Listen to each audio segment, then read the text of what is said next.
কুরবানির সাথে আকিকা দেয়া যাবে কিনা। খুব বেশি আলোচনা হচ্ছে এই প্রসঙ্গটা, যে কুরবানির সাথে আকিকা দিয়ে দেয়া যাবে কিনা। এক্ষেত্রে আমরা উত্তরে বলবো যে কুরবানি এবং আকিকা আপনাদের খেয়াল রাখতে হবে যে দুটি ইবাদত।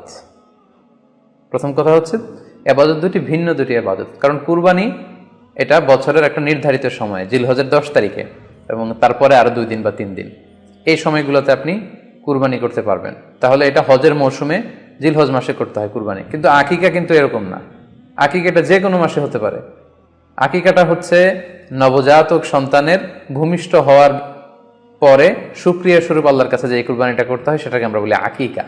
হাদিসে এসেছে আকিকা। তো সেটা হচ্ছে সন্তান কখন ভূমিষ্ঠ হলো সেটার উপর নির্ভর করে।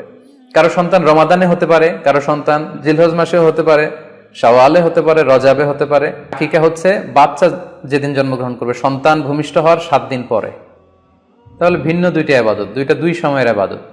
নাম্বার 2, আকিকার ক্ষেত্রে আল্লাহ রাসূল সাল্লাল্লাহু আলাইহি ওয়াসাল্লাম বলেছে আনিল গুলামি শাতান ওয়া আনিল জারিয়াতি শাত, অর্থাৎ ছেলে হলে 2টি ছাগল দিয়ে আকিকা করো, এবং যদি মেয়ে হয় তাহলে 1টি ছাগল দিয়ে আকিকা করো।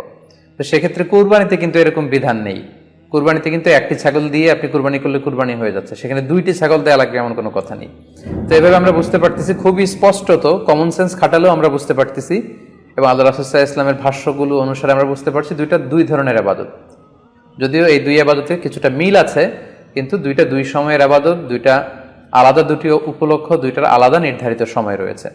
যেমন আকিকার ক্ষেত্রে সুন্নাহ হচ্ছে বাচ্চা যেদিন জন্মগ্রহণ করবে তার 7ম দিন শেষে 7 দিন পরে আপনি আকিকা করবেন। আল্লাহ রাসূল সাল্লাল্লাহু আলাইহি ওয়াসাল্লাম বলেছেন কুল্লু গুলামিন মুরতাহানুন বিআকিকাতিহি তুযবাহু আনহু ইয়াওমা সাবিহি, প্রত্যেক সন্তানের আকিকা দিতে হয় তার 7ম দিনে, ওয়া ইউহলাকু ওয়া ইউসাম্মা, এবং 7ম দিনে মাথার চুল ফেলে দিতে হয়, তার সুন্দর একটি নাম রাখতে হয়।